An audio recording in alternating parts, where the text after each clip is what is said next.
it's, it's probably, I think we got to change the town hall time. Like a lazy Sunday for a lot of us.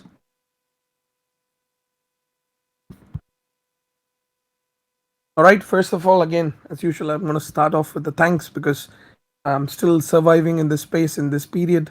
It's all warriors here.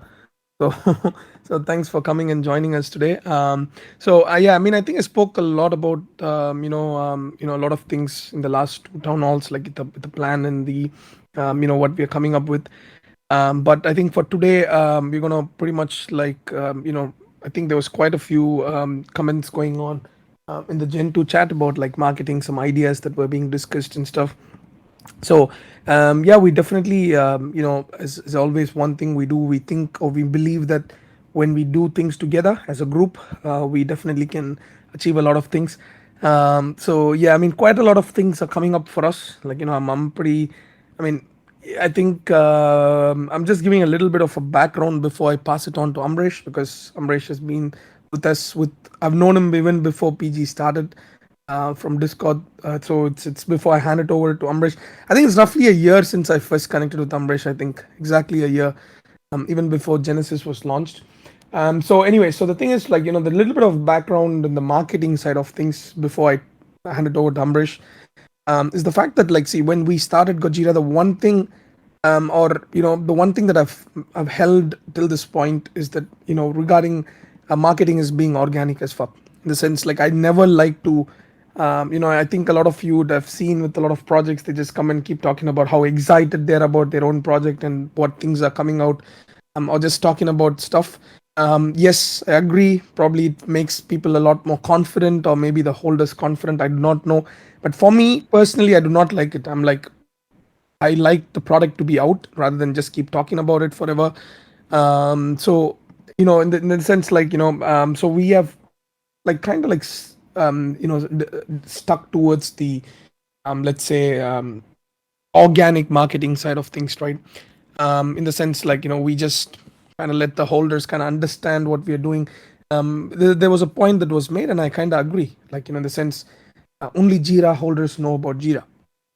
All right, outside that, everybody talks about some random crap project under the influencers tweet, but no one talks about Jira, because Jira holders know about Jira. People who meet us in person, they know what we are doing and stuff. But outside of our, like, let's say our fortress, like, the Discord, we are not that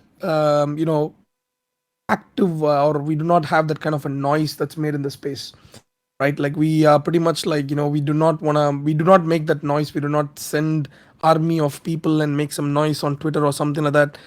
Like, say something like Psychedelic Anonymous, for instance, like, probably everybody knows about it, and not that, or even Sappy Seals, because of their memes and stuff. It's not like they're doing, or I don't know what they're doing exactly, but it's not like, it's not like they're launching product after product, but it's more about them creating this noise in the space. So this is the kind of different types of marketing, right? So for me, coming from a traditional background, for me it was more about my strength and weakness has been about, in overthinking, right? In the sense, like, I'm like, yo, is this even a valid utility, or is this even, are people even going to be happy with something like this? Like, for example, the breeding thing, right? Like, we pretty much we were against breeding, because I'm like, it makes no sense, like, it's just like kind of buying time. But at the end of the day, a lot of them, I think they like it, in the sense they feel like they're making passive income. They feel that that's utility for tokens. And probably they also feel that it's kind of like giving them a reason to hold those tokens, to kind of like get those babies out, with the fusion or something, right? So, but for me, I'm like, long term, yeah, short term for a year or 6 months, yes, it's definitely sustainable. Like, I think Kaiju Kings are doing an amazing job with that. But for me personally, I was thinking, like, I saw what happened with Kongs and stuff, and how much of a major attack that was, from a 240 ETH floor to a 18 ETH floor, was a massive attack after the, let's say, the babies or whatever, they died. So so this is why, as I said, like, the overthinking side of things has been a positive and a negative for us. The negative being, I'm not thinking of the crowd, the majority of the crowd, let's say 80% of the crowd in the space, which requires those reassurances, which requires there's basic things for them to, like, let's say, hold, or let's say they feel that they're getting those instant value.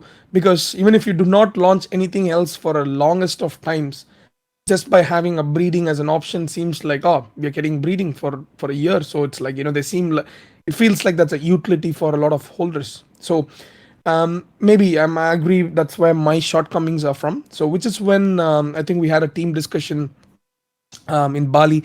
Till if you ask me if I would have done it any other way, I don't think so. Right, for till this point, right, till like a month back, I wouldn't have done Gojira's marketing in any other way, because the holders what we have. Again, I'm not putting any other, or I'm not putting Genesis ahead of Gen 2s, but especially the Genesis holders, right? The holders whom we have, they pretty much exactly understand to an extent what we are trying to achieve, right? They know what we are trying to achieve is ambitious, but they know at least we have a, like, we are working towards a proper plan, and we are doing the right things.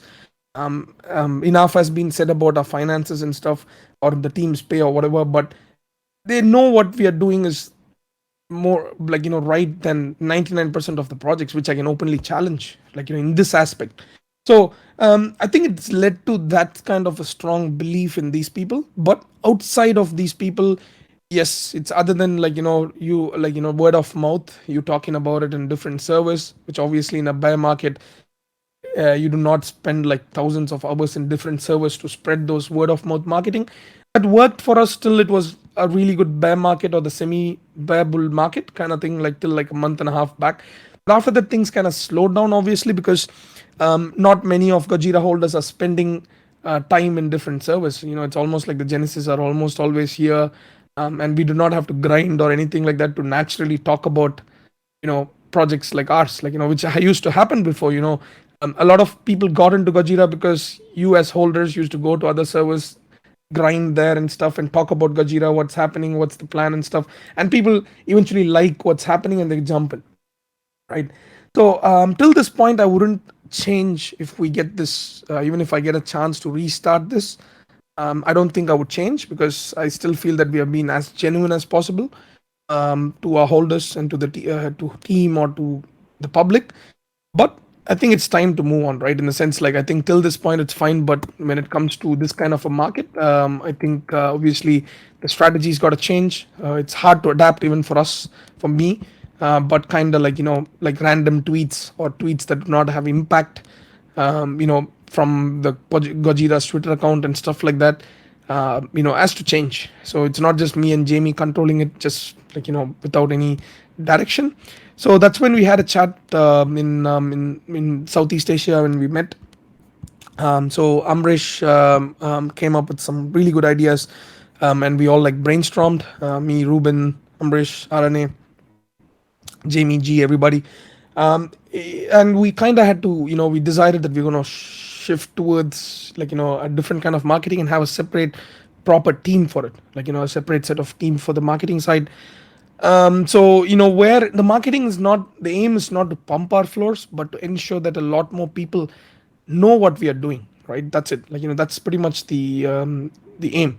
If 100,000 people are there in this, or 10,000 people are there in this PGAMA, for instance, like, or 1,000 people within our server, this the impact would be different. A lot of them don't have time to come to any AMAs or any voice chats or any of these things. Which we would have discussed, obviously. I mean, everyone's got their own work as well, so they do not have the time, so it's understandable. But imagine if we can have a Twitter space where we can get in like 2,000, 3,000, or 4,000 people every time that we come on, spaces, which used to happen a while back. I remember times when there used to be like 3,000, 4,000 people that total tuned in, like, even after the spaces combined, versus now getting like 300, 400, or 500 is hard. So, which is why we decided to have the separate team, and Amresh leading the team from the marketing side, with leading, but having like professional people inside with actual abilities or actual skills, or the experience, which I'm going to let him talk about it today, for a change. Wanted to introduce Amresh, because a lot of you would have heard me, Jamie, G. Amresh doesn't have a separate, weekly schedule or something with the AMS. So one of the first guys to join our team, right? One of the first guys I met in the space, super genuine guy, and like I met him even before Gojira started in Dow Pass. Some of you might know here what Dow Pass was. A project that didn't take off. I was supposed to start it, and I kind of had to quit it because of Gojira. I think Richard is here. I think Richard is from Dow Pass, if I'm not mistaken. A few of you probably here are from Dow Pass, but I'm not sure exactly who all came from there. But yeah, I mean, like, so um, yeah, one of those guys that I met in Dow Pass who came in, was helping for free for almost 5 to 6 months, even for Gajira, I would say, like, for the longest of time. Somebody who was really passionate about the space, who wanted to, like, kind of didn't want to just get the credits for a lot of things he does, but more like he just wanted things to happen. So he's been part of an integral part of the team, from even before the start and even now.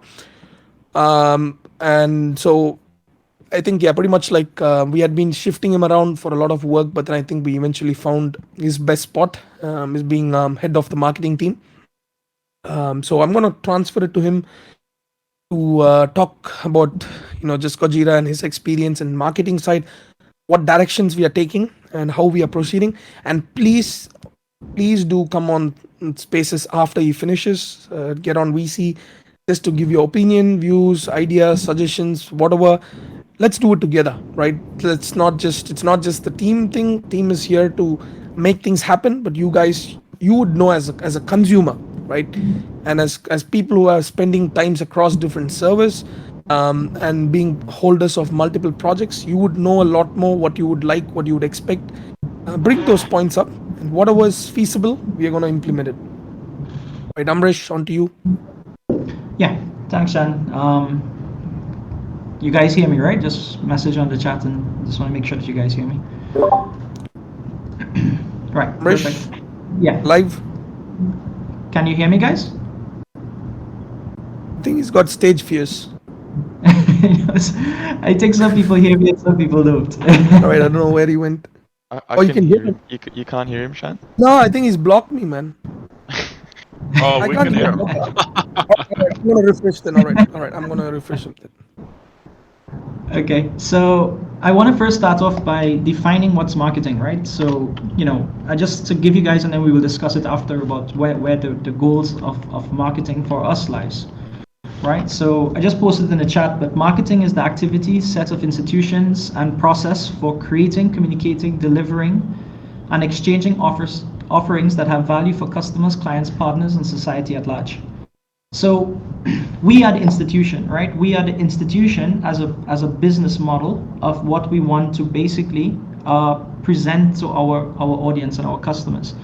But customers aren't just customers, it's customers, clients, partners, and society, right? So if we have to break it down into what it is that we are servicing, our customers are our revenue streams, right? Our clients and partners, our communities, and our strategic partners within the space. And our society at large is the Web3 community and the Web3 industry, right? So I just wanted to preface my entire conversation on that, and then continue with what we're, first of all, start off about what we were and then what we have to come. So I was responsible for the rebranding of Project Gojira. I'll tell you why that was important, right? Because I'll give you guys two very clear example of what needs to happen in the space, right? One is a success story and one is a non-successful story. And I'm not speaking about economic value, I'm just speaking about branding perspective, right? So I'll first start off with a success story in the space, right? Doodles launched and they created their project as an IP-based project, and they pushed forward that narrative that we're an IP-based project. And you saw everything aligned to that brand. You saw when Doodles first launched, there was a lot of derivatives hitting the market. They protected their IP by suing them and shutting them down. And they continued that brand of what they are to be, right? They didn't let anyone contradict that brand of who they are as a team, as a culture, as a project. And that has a very significant aspect because they attracted the right people that resonates with their brand, and they attracted the people that believe in their vision much more than their project, right? And with that, in terms of branding, I would categorize that as a success of it, and that's what they aim to accomplish. And as you can see, their staffing, their goals, their allocations, their positioning in the space is all aligned towards that vision of what they want their brand to be. And then the other side of the story, in terms of branding, I would consider a non-successful story as cybercongs, right? Cybercongs position themselves to be this entire space. I don't know if you guys, some of the OGs remember, but like the Wall Street of Kongs was huge, right? As a project, they definitely push that they have the best creative minds and the best economical minds in their space, and with that, they can push that narrative of what they want to be. Back then, when Kongs supported a project, everyone rushed into it because of the fact that they believed that the community itself saw an economic value that no one else could see. That was their brand. And then they introduced the game, and everyone was confused, and everyone didn't know what direction they were going. They had an aspect of their project that continuously, was being successful to them, and then all of a sudden they move into a different direction. The brand equity completely dropped. And with that, they fell for the social pressures of the space, pushing in a different direction to remain relevant. And, their brand was compromised, right? So, just for understanding, one of the big aspects of this is that you have to have a vision and work towards your vision if that's successful in what goes. So PG was starting to fall under the Project Godzilla started to fall under the social pressures. We were being pushed to be relevant with certain aspects of it, and certain other aspects of the space were like, okay, build a game and build this and build that. And for us, relevancy was important, but at the same point in time, we had a very clear vision of what we wanted to achieve. And based on that, we were being pushed in different directions, and that's why a rebrand was necessary. So, we used the Southeast Asia Road Tour to kind of catalyze that and present it to the space where we're moving away from an NFT project to a Web3 startup, right? And let's understand why that's important, right? Because, from the very, very beginning, I always remember back in, last year, Shan is always saying that asset value and value-based investing is the brand of what this project is going to be. We're going to tie these things into a different level of time, real value into NFTs outside of speculation. But then we contrast that to the top 5 projects in the space, and we can continuously debate it, but BYC, Doodles, Azuki, a lot of these projects, right? They're strong IP-based projects. Now, what does that mean is that there's a seasonal for those things, right? There's always the ups and downs. It's always about the brand reach. It's always about these type of things. And that's not our competitors. That's not what we want to be in terms of this project. So we had to find a way to cement that and understand what that means in terms of pushing forward a project. So that's one side of the story. The second side of the story now is that we also have to understand that promoting a project for launches is completely different marketing strategy than sustaining a project.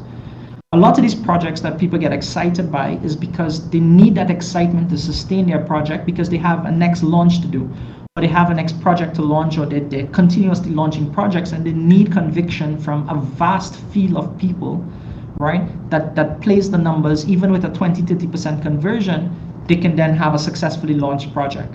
Sustaining a project is a completely different aspect of what we have to look at in terms of understanding a couple different things. One is that we have to drive conviction within our community of believing in our project, right?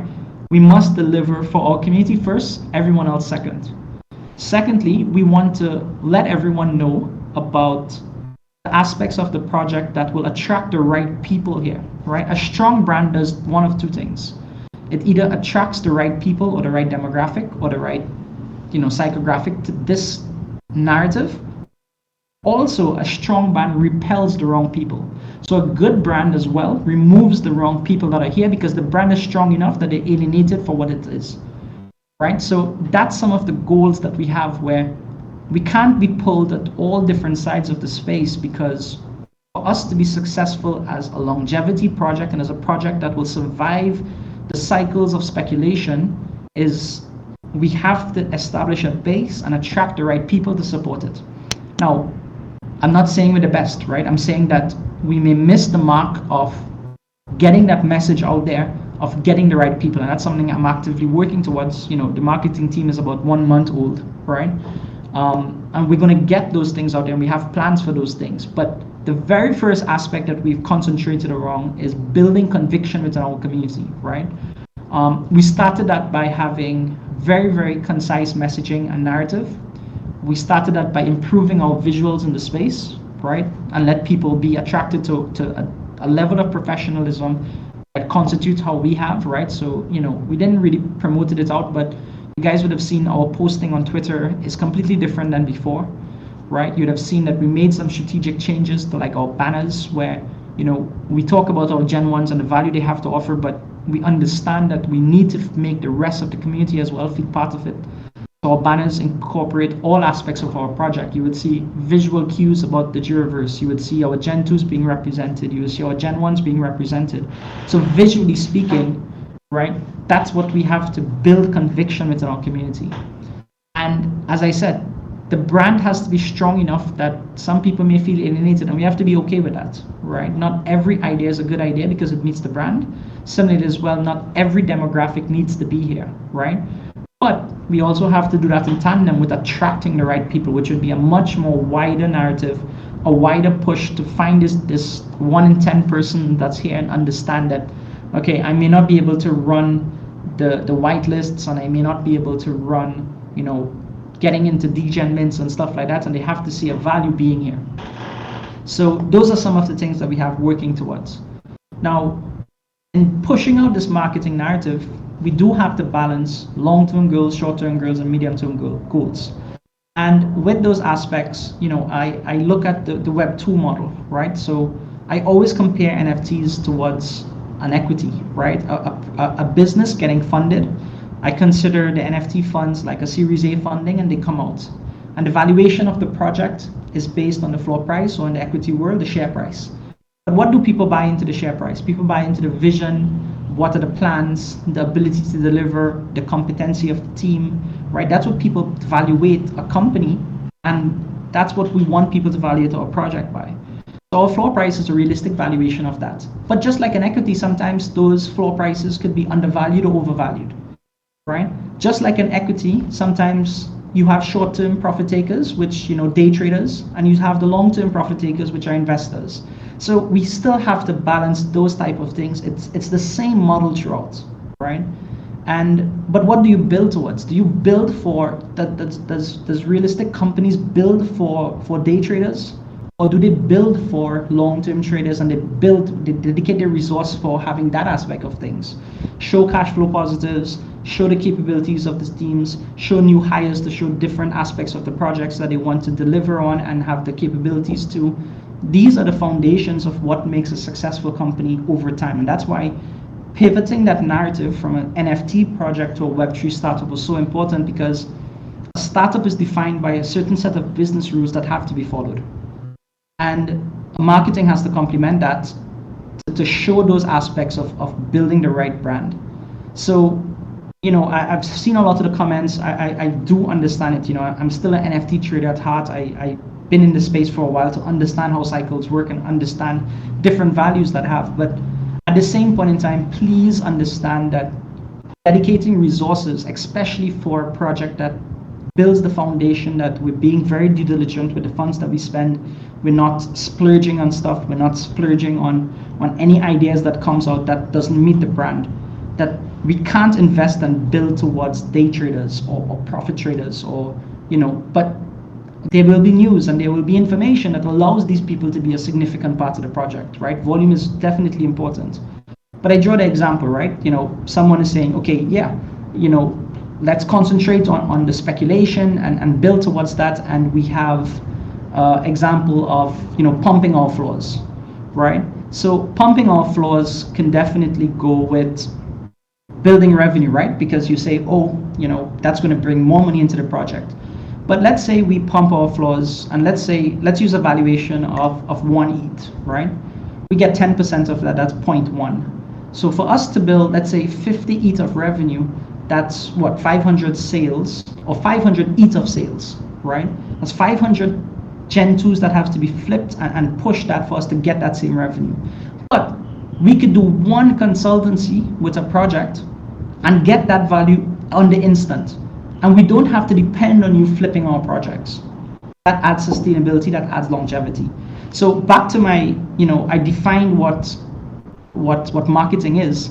We have to build marketing and branding and funneling systems for our revenue generation. And what makes us different is that our revenue generation isn't the Web3 space. Our revenue generation is the Web3 consultancies that we provide, the launch padding, the Jira services, the stuff that we provide, projects, and do our due diligence of bringing the right people here. And that's what it is, right? Let me quickly answer this question. Is marketing supposed to affect floor price, or it doesn't matter? So I answered that by saying yes, right? Because marketing is to promote the value that we have to offer, right? But for it to do it effectively, we have to remove speculation outright and then build towards it. So floor price appreciation happens over time when people see what we deliver, see the capabilities of our team, and market is to help promote that message outwards. So over time it is, but it's not like the Doodle News that did 100 sales and that's it, right? In terms of revenue generation from a longevity point of view, it really does nothing for us, right? But marketing is towards getting that long-term investor in here so that over time, our aspects of the project increase in a realistic valuation, right? I would like to ask, is marketing like you will motivate some people to buy NFTs? Also my speculation, so I don't know the difference. So it is, but it's not about the day trading value demographic, right? It's about people believing in the vision much more than just seeing that, okay, with this news, it's expect to appreciate, let's say 1 ETH, and I buy and I sell. That's not what marketing is there to provide. The day traders will be there no matter what, right? The profit takers, the flippers, whatever name you want to call them, they will be there with always an appreciative asset, and the cycles always exist, right? But the longevity aspect of the project where we sustain a value over time is where marketing is meant to support. So I hope that answers your question, Mick. So, what are our marketing strategies, right? So in terms of marketing, our revenue streams, as I said, was looking at aspects of the project that's building towards revenue, which is onboarding either Web3 natives into developing their own Web3 projects, or developing projects or brands that want to come into the Web3 space and just don't understand how to do it, what's the best way, and we're providing those level of service. So when we did our market research, right, a company that wants to come into Web3, the only word they know is metaverse. Right? So they Google it, Web3 adoption, they understand it. And we use, for example, when social media now started, it became a thing. Businesses saw the opportunity that they can leverage their brand to get more revenue, to build a better presence. They had no ideas how to do it. And there was significant value of people helping onboard businesses or existing brick and mortar businesses into social media. And that was a big aspect of consultancy at that point, right? So existing brands and existing companies, they want to come into Web3 because they understand that there's some value to them. They have no idea what's the value. They have no idea what's to do it, right? They have none of these ideas.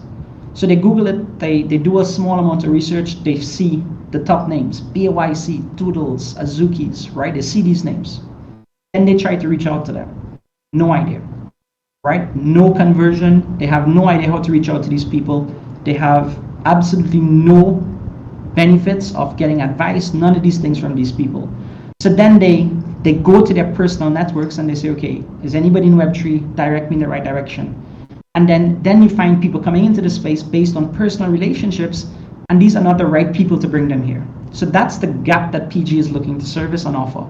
We want to be the brand that allows people to come into the space the right way, allows people to come into the space the most effective way, but we also want to be reachable, right? We also want to be that brand that people can say, okay, PG is the one that allows you to come into the space. So our marketing mediums is going to be, of course, NFT Twitter, because we still have to provide value to our holders. We still have to provide value to the space. We're going to actively push a lot of marketing soon to come in LinkedIn and YouTube, so that anyone who does these types of searches and does these types of smaller research, they see our brand, they see our case studies, they see how we have actively done it well, And we will be that reputable brand that helps them chaperone that process from onboarding Web 2 into Web 3, or even a Web 3 native into Web 3 the right way. So that's the goal of where our marketing lies, right? So that's where we want to use LinkedIn platforms, right? Crypto Hash, you asked how Web2 companies can get in contact with us. We're going to spend a lot of time and dedicated a lot of resources into providing a good presence on LinkedIn, because that's where the decision makers network to find the right people. It's not about finding the right project, it's about finding the right people. So those are the things that we want to spend and dedicate resources to, right? So that anyone who does these types of searches, we're doing a completely revamp of our website so that it's easily accessible, and we can do call to actions there that convert people into getting contact with us and allows people to push that narrative in there. But similarly, at the same time, we definitely have to support the community and drive conviction. But sometimes we have been here so long that we forget what we have done, right? When we delivered in Singapore, that we provided already millions of opportunities for our holders themselves as whitelist opportunities, free mint projects, all of these things. And I live in the Caribbean, man. That's a part of my life. So, right? Those are the things that sustain our projects, drive convictions, and push that level of narrative for our existing holders, and that's what we have. That's what we've built over time, right? Groot and his team, no major project comes to the space without reaching out to us or without us being in contact with them. None. There's no bigger project for that. So those are the things that pushes that we already have a good aspect, but now we have to push the revenue stream so that we can continuously build our project for sustainability, right? This bear market is going to kill a lot of projects. You see projects are being funded for the very basic idea of communication, new ideas, these type of things, and they do that because they lack the funds to then come up with these new ideas. They may have good ideas, but they can't actively build towards it because they just run out of funds. And over time, you're going to see a lot more projects fall for that. You're going to see a lot more projects have no choice but to deliver a next gen or a next NFT or a next funding so that they can continuously be sustainable. But if we remove that pressure from our collection and push the ideas of revenue generation, supporting our project for long-term growth, then we can deliver on new ideas and we can deliver on new innovation. So those are the type of things that's our goal of what we have to accomplish with our marketing goals. So I'm going to pause here. If anyone has any questions so far, let me know. I would also like to add, right? Like we just for you guys to know, just 10 days back, I think we just started with our LinkedIn page, and I mean, like there's a lot of work to do. We just started it because I was going on a, like a spaces slash like interview kind of thing on LinkedIn. So I just updated my LinkedIn profile after a long time, and we created this PG page. And within this 10 days, I already got like two offers through LinkedIn DM, right? From a couple of people who are looking for Web2 brands, looking for Web3 consultancy. Like in the sense, they just searched for. I think I don't know what they. I mean, I'm getting on a call with them on Tuesday and Wednesday with another one. But I'm curious to know how they kind of were searching for this. But I think they might have just put like Web3 consultancy or something, and that's a niche, right? I don't think there's anybody. We were just talking about this yesterday, right? You think of a project, let's say a top 50 or top 30 project in the space, let's say Bored Apes or Doodles or Azuki or Kaiju Kings or Llamas or Cyberkongs.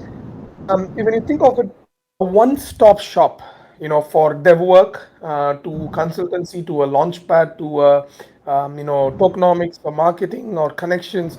No one's offering a service like that, right? Yet, yes, obviously our marketing team is working on kind of like, when we announce it, it'll be with a bang, and then we get the highest attention. But so far, tell me one project that's got all these features all at once. Yeah. That's also, let's say, has done a 10,000 ETH combined volume across all the platforms. And there's very, projects like Doodles or Bases, Azukis, they're not going to do this. All right, they're not going to do this. They've moved towards the branding, and they're funding the way from VCs and stuff. Their path is different. Right? But Gojira as such, as PG as such, our path, or as he said, we are positioning ourselves as a Silicon Valley of, as a Web3. It's pretty much like it's a proposition. I mean, it's a niche side of things by itself. Who would it Yeah. benefit us as holders? All right, so I'm gonna let Amresh talk about it. Just a Yeah, second. and I just want to comment on that and add to it is that that's where our strategic investment lies. So to provide that A to Z solution of having a modular suite of services that we offer, right? We need to have a dev team. So we made an equity investment into a dev team, right? We need to have bot controls and have the ability to sustain a community with Discord audits and stuff like that. We made an investment into Nemesis Labs, right? So we are positioning ourselves for that A to Z solution that allows people to onboard into Web3, right? Jasco, you asked how does that benefit the holders? So it's the same model that consultancy companies look at, right? If you look at Berkshire Hathaway or any one of these companies, the value of the company based the ascending value of the company is based on their relationships that they can have of being a successful company. That's one. Secondly, all these projects that we onboard, we would have first access of investments into them. These types of investments is what we want to bring back into the community of being seed funding investments, being the early adopters into these level of things, because some of these adoptions may not necessarily be NFT projects, and going into branding, right? That's what I think is a significant difference in the space between Asians and the Asian projects and the American projects. America is building a lot more tools and added, software as a service to the space, while Asian projects or Eastern projects are more focused on NFT projects. But crypto adoption for mass adoption needs to come from the builders in the space, right? So sometimes getting into some projects, we right now in conversation with the projects that's being the infrastructure of the metaverse. Does this mean they're going to launch an NFT project? No. But any metaverse that wants to develop that level of scaling is going to use this service. We have access to be funders and basically investors into these projects that we want to pass on to the community. And we have a strategic way of doing that I won't get into, but that's the benefit for holders themselves. Does that answer your question, Jasco? I also would like to add here, right, one easy example for you guys to understand, because a lot of you might not understand what's an IDO or an ability to participate in the equity round of a brand new project. When Ape token was dropped, right, and this Ape coin was something that was sold as a seed round to early investors, or to private investors. But think of this, right? Yes, as a Bored Ape holder, you get a one-time, let's say, airdrop, and you're good. Okay, that's it. You dump it. What next? Next is what, right? And when you think of it, you're going to get access to metaverse. That's it. I can't think of any other way. You're going to become a consumer. But there was a lot of when you think of this, right? A lot of them, a lot of the investors from Web2, they asked this question: why the heck we are fucking holding your Genesis apes, we are holding your mutants, why not open up a possible round? We are ready to KYC. You used KYC to sell your other side land, right? You used KYC. It's not like you never did KYC. So to claim or to mint your other side land, you use KYC. So why didn't you give us an opportunity to participate in the ape coin purchase when it was in the early stage? Because remember that ApeCoin was not sold for $1 a coin or a $2 coin. As a private seed round, ApeCoin was sold for $0.1 or $0.2, right? That's how the seed round or private seed rounds work. But imagine if, as a as a ApeCoin holder, you get you had an opportunity to participate. It's purely up to you. You don't have to, but if the first choice was given to Bored Ape holders, it's obviously there's going to be vesting and all those things, like pretty much like a pitch deck. But if a percentage of the tokens could have been reserved for ApeCoin, like Bored Ape holders or Mutant Ape holders to participate in the private round after KYC, that's a value there. You're now not just an NFT holder, but you're getting this. You're invested or vested into them for 3 years or 4 years or 5 years. But you got it at $0.1 per token, which is a 40x now. So if you're going to ask us how, as holders, right, we are working towards a lot of things. I think I explained a lot of things about how we are looking to position the Genesis and Gen 2, but also the opportunities what we get in the early stage. We want to give you guys the chance, to participate in these as holders, every single one. how do you benefit all 3,333 people? You cannot be just dropping 3,333 whitelist spots, right? But you get an opportunity, we give you the pitch deck, you read the pitch deck. This opportunity is not going to be available for, let's say, the public, because it's coming to us through private seeding or whatever. You get an opportunity to invest in through the equity round, not even the seed round, but pretty much like in the equity round. That's where you make the money from. Like, you buy for $1, and the time it comes to the market, it's probably 8, 10, or less than $1, and by the time it comes to the market, it's 7, 8, or $10. So this is just one of the aspects when people or projects come to our launchpad or consultancy, or even not even have to be a consultancy, but purely us investing in them, or we are opening up this kind of a partnership. We can leverage this and get it back to our holders for a chance to invest early on into projects. Again, not every project will be like, say, you want to make 500x or 1000x, but you just think of this, right? One of the projects what we are going to invest in, they've got their funding from one of the best VCs in the space. All right, this VC's portfolio reads projects like Solana, FTX, all those things, right? And they are funding this particular project where we have got access to invest in them early on and in the equity round. And PG's Vault is going to invest a little bit, and I'm going to invest personally, and few of the team members are going to invest personally as well. We can't reveal the name yet because of the NDAs and stuff. But the portfolio, like, say Solana and FTX and stuff, if this opportunity had come to us back then, if we had started before, investing in Solana during the equity stake means a $5,000 investment is now worth $5 million. And this is not depending, this is not a Ponzi scheme or anything like that. This is purely giving access to early entries where you got to be in that circle of people to get those entries. And Ruben has been doing a fantastic job. Ruben is Gooden in our team. So he's been doing a fantastic job in, bringing in these kind of opportunities to us. Through his contacts, through all the other people who reach out to us and stuff like that. So it might be hard for you guys to understand maybe now, because you might not have participated in any of the IDOs or any of those things. But I think we want to first, we'll show it with actions. Like, we'll show with the first investment, and you'll see in after a few months how that's benefiting or how much money that's making for the vault. Getting in an equity round is, I think King can probably have a King from our, again, he's part of our team. He can probably explain a little more about it in a separate AMA. But getting in a seed round, or even before the seed round, is almost like a guaranteed money, in the sense, by the time it comes to public, it's already sold at 10x, and you're allowed to dump like 10% or 15%.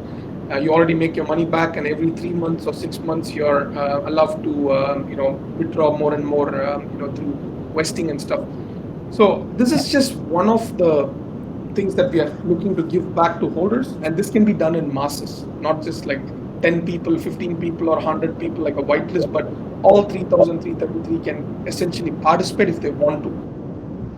Yeah, and I think that it's the added value, as I say, is that as a community, you hear Shan speak about it over and over, is that if we play the numbers game, there may be 10 that may give shorter returns, but there will always be that one unicorn that makes it all worthwhile.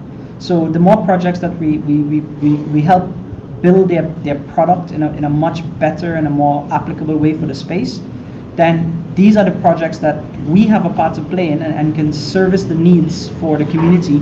And community here being the Web3 space, not necessarily the other aspects of it.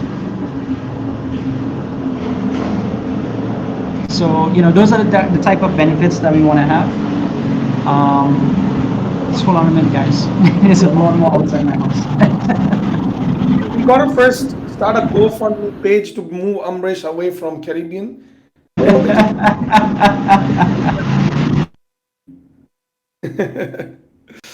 ICOs. Okay, so King Kong Crypto. It's not about ICO, right? This is different from ICO, all right? So investing in a product is, as we said, it's not every project is not a crypto, or every project is not an NFT, right? It's pretty much like, as I said, like when you see the product, what we have invested in, you'll understand it is not just ICO. These guys are going for private funding, and they do not have to launch an ICO. It can even be a, let's say, like, they go public in 6 months or 8 months. So not every product or every project that we bring in, because I've been from the ICO phase and I made money. Like, people who got fucked in ICOs are the ones who are pretty much been the exit liquidity, buying shit coins. But let's not forget the tokens. I bought ETH under $10, and I'm not, as I said, like there's 100 tokens that you can buy for $100, and 10 of them or even 5 of them are a unicorn. My ETH investment alone has made back all the 99 coins that I purchased plus, multiple profits. So it's not just going to be crypto coins. It's not just going to be NFTs. It is also investment into actual products and technology and services. Right. So even if you think about something like our investment into, say, Infinite Studios, for instance, that's bringing us revenue back to our project. Whatever dev work that they get, we get 30% of the commission every 3 months once and stuff. So this is a service, right? Those are the strategic investments, right? So those are the projects that sometimes we have launchpad projects, we have strategic investments. So if it is that we get 30% over 10 companies or 40 companies, then that's the revenue stream that's outside of speculation. Because as these projects become successful, as these businesses become successful, we as an equity investor always have a share in their revenue, right? So that's where we're doing our due diligence to see who are the builders of the space and see who's going to survive the long-term value. And those are the revenue streams that will support us outside of the secondary sales, right? So when you hear about like, Infinity Studios and Nemesis Labs and Treeverse and even Evolve, right? A lot of people, think about this is Gojira's job. No, Gojira is holding an equity investment into the future of what Evolve looks like, right? And they're doing the advisory to make sure that project is built towards what sustaining into the space has to be, right? So those are the type of things that we want to make sure and drive that for long-term growth of the project, right? And from a marketing perspective, right? I always use the example, Amazon retail. The world knows about it, right? Everyone knows about Amazon retail, right? But 75% of revenue is actually gained for the Amazon group of companies through AWS. But AWS as a brand is so strong that not everyone knows of it. But if you know, the right people know of it, right? And the right people support the entire economic structure of the entire group of services by 75% of their revenue being from the AWS market. So that's where PG as a brand, right? It's not about being the most fulfilling brand on social media or NFT Twitter, but being the best in our niche that exists, right? Being the most accessible and being the reputable brand in our niche that exists as a brand equity. So that's some of the things that as holders we have to believe in the vision. And as I said, I totally understand some of the things that people want to see the floor up and they want to see those access to value. But as our vault increases and as our brand equity increases and being that reputable brand there, the project will naturally as well increase, because now you're going to get sole investors being part of this narrative much more than the day trading aspect or the flipper aspect. So it's a balancing both. But it's also about understanding where our resources are going to be invested in. Our time, our energy, and our money is being built towards sustainability and longevity outside of just these narratives or these pushes that projects have no choice but to deliver because they need a sustainability of sales, right? You see everybody, big announcement soon or new project coming up and they build that because they need that funding, right? They need that aspect of revenue generation for their projects. But that's why it's important to really position ourselves as a Web3 startup and not just an NFT project. Can I just put a point for you guys to think as well, like, just for you guys to think, why would as holders, it would benefit for us to have a solid revenue stream and a regular or increasing our revenue stream? Just think about it. Any day we can pivot towards Jira tokens, any day, right? So if tomorrow, if we can, I'm just giving a number, if we can set a minimum of, say, we can get to a point where we are making, say, $1 million a month as a on an average, right? Let's say in a few months we can achieve that. X percentage of those could be used to buy back or burn Jira tokens, or allow these guys to pay in Jira tokens as a minimum. Either you pay or we buy, X percentage of those. Like it's any payment that you have to make to us, you make 50% in ETH or 50% in Jira tokens, and where do they buy those a solid number of Jira tokens from. We are not pivoting it now because at this stage we need those funds to kind of like keep continuing the project without having to, burn too much, or because obviously royalties is not the only way we can depend on. But the pivot or the shift, that if we want to make the, once the consistency, or when our let's say our finance team is like, yo, we are consistently set up all these things and it's bringing us this much of income on a regular basis on an average as a business, for us to pivot a 10% or a 20% of those revenue towards, like, Jira tokens or an airdrop for the Genesis or whatever, it's not that hard for us to do if we gotta do. But for that, just think of it, it's, again, I made a tweet and I've pinned a tweet for you guys to read as well, right? What is an NFT is. Like, an NFT at this stage is pretty much like a fundraiser for a project, an idea or whatever. Some of them pivoted well, some of them still have no clue how the revenue stream is going to work. Like, for example, Doodles. People kind of pumped the floor after the $54 million raise, but then why did it start dumping again? Because a lot of them are like, when VCs get involved, it means one thing, that you have now completely turned into a consumer and not an equity holder, like almost like ever. It's impossible. You completely pivoted out from that because you got an external funding.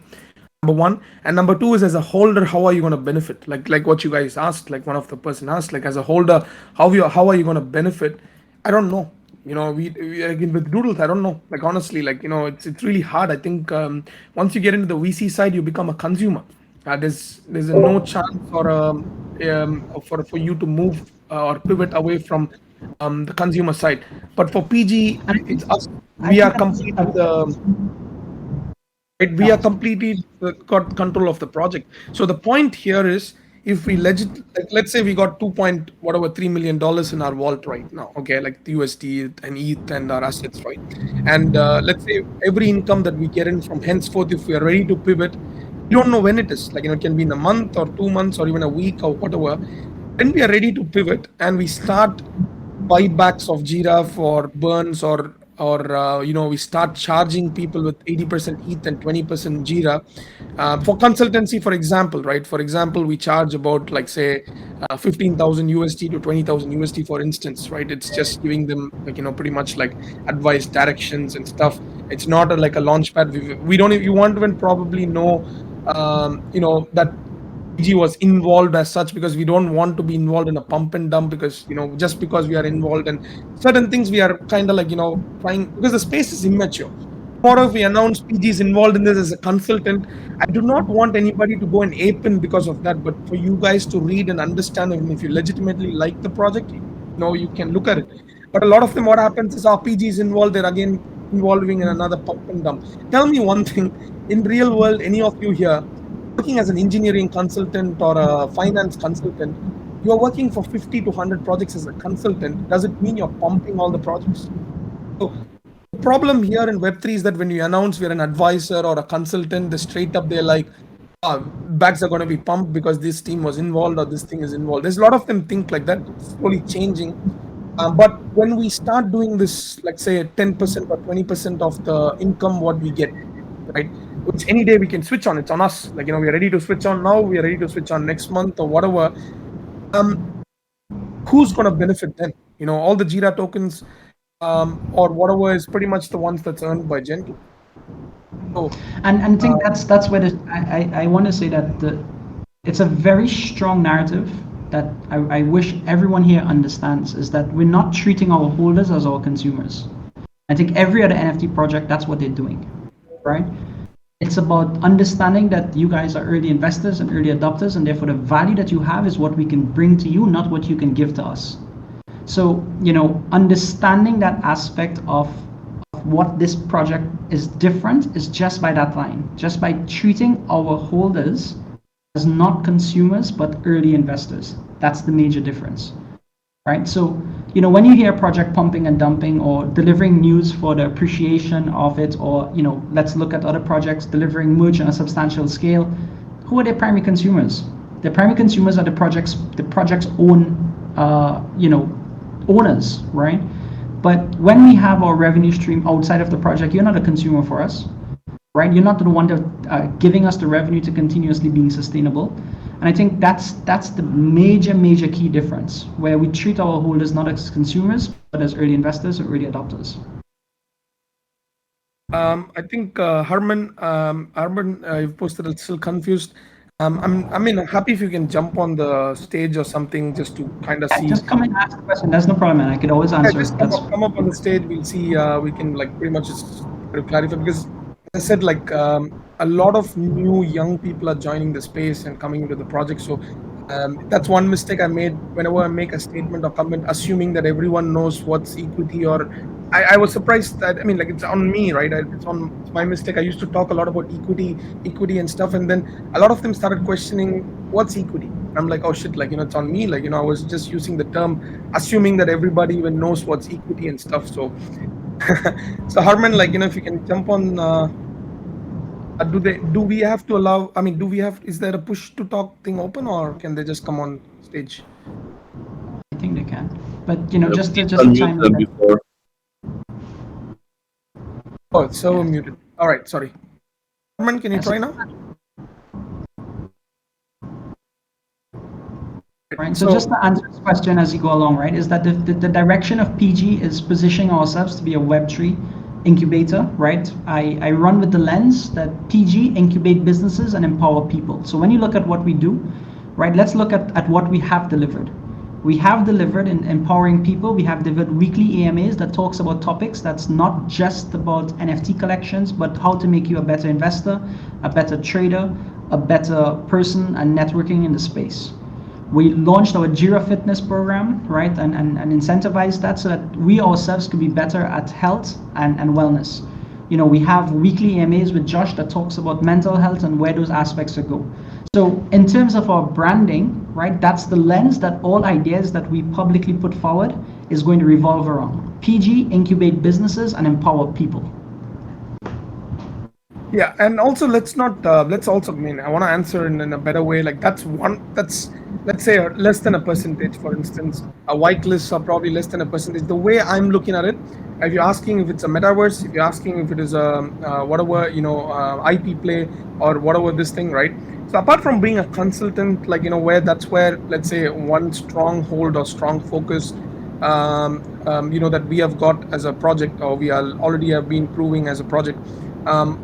Metaverse or IP play or any of these things, I feel like IP play is just like a lazy way to use an escape for projects. Like IP is like there's a lot of when you talk to I know if there's some of the legal consultants here, you probably might. I think I brought this up as a topic even last time. IP play is like bullshit, like because for generative art especially, when all 10,000 apes or all 10,000 jiras or whatever is going to look like same, it's not going to make any difference or anything where a project's going to come and pay you millions to try and buy one of your IPs, for instance, right? So IP play, I don't know if you guys, you might have different opinions. For me, IP play is not going to work. IP works only if it's like super limited and this thing. But number two, coming to the metaverse side, yes, we are not away from metaverse. That's where Jiraverse is pretty much completely, you would see when we come up with the metaverse side of things. And we have an investment. I mean, we are looking at investing in metaverse builders, as I said, like I think a few of you would know about it, right? So it's like what projects are currently providing tools. As I said, end of this month, you're going to get the tools. Marketplaces, service marketplace, end of this month, we're going to, before the end of the month, that's also coming up. So this, like what projects are offering or what generally a utility-based project is offering, we're not pivoting away from that, guys. Just remember that. It doesn't mean that we are moving away from everything that we are working on. Let's say, like a metaverse or a compete and win like Three-verse or whatever. All we are stating is that we are putting our let's say our foot in our businesses where we are taking equity rather than developing the product completely ourselves, which will take up all of our resources and maybe end up as a failed project. But if Three-verse, for instance, as Jira holders, for instance, right, as Jira holders, you're going to get access to the ecosystem where you can, compete and earn. If compete and earn becomes the meta and it's going to actually succeed, you have a step there. if metaverse is the time when metaverse is ready, we will have a stake in a metaverse builder. At the same time, we will have our own metaverse as well, with our metaverse assets, with our own NFTs and stuff. You want tools, you want, like, whatever, like, things needed for a trader. That bit is also something that we are working on. So we're not getting rid of that, but consultancy part is where, if you think of like something like Ernst and Young of Web3, right? An Ernst and Young of Web3, or a Price Water Cooper of Web3, it's a trillion-dollar industry, almost, like consultancy as such. And an investment, as an investment vehicle as well for us. Because of this growth is why we were able to get all these early investment opportunities, whatever we are getting. So to answer your question, we are not moving away from metaverse, or this, if you want, even the IP play, or even the tool side of things, or the utility side of things. That part of it can be done. It can be, but also remember that can be a easily replicated or a copied. It can be copied, right? I spoke about it in the last town hall, like, a tool, or a, whatever project, or whatever these kind of utilities that projects are dropping, are easy to replicate. Hardest thing to replicate is the networking. Hardest thing to replicate is your brand image, and hardest thing to replicate is your connections and network, right? So which is what we are looking to leverage, and what we are looking to bring into the space. So we don't want to Yeah, we don't I wanna touch on IP projects as well, right? So what's the major difference, or what's the difference in strategy between IP projects and sustainable value-based projects, right? So IP projects, you have to understand what's their currency. Their currency is their brand reach. So their brand reach is what their project is, right? So the brand is greater than the project. As the brand reach further and further into mass adoption, the project value increases. That's what the value is tied towards, the brand reach. We have seen cases where that has been successful. We have seen cases where founders themselves, people dig up into them. I remember this project that the founder made some racist comments, and the entire IP just tanked, right? So there's much more risk associated with IP. But then value-based in project is where the project itself brings the brand forward.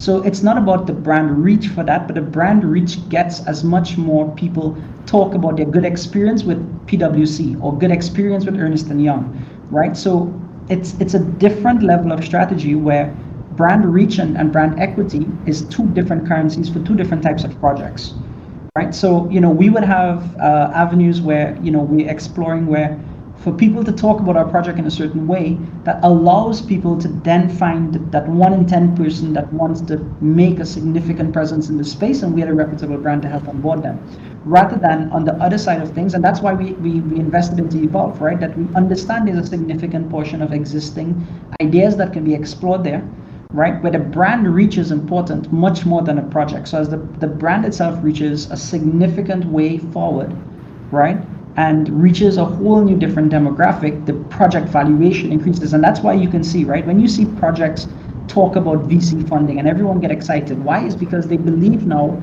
that this VC is going to provide them a new demographic or new space that wasn't easily accessible in the past.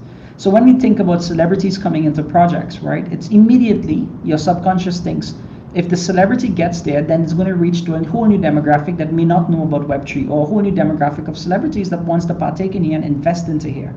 So we just have to be very mindful of what does IP projects, what's their currency of value, and understand why for us as a project, it's a bit different in terms of what we push out as a narrative.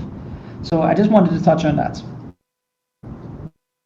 Right. So again, if anybody has any questions about our marketing, if anybody has any critique on what I've said, if anybody thinks it's the right way, the wrong way, please let me know in the comments so that I can comment about it as I'm here for this AMA.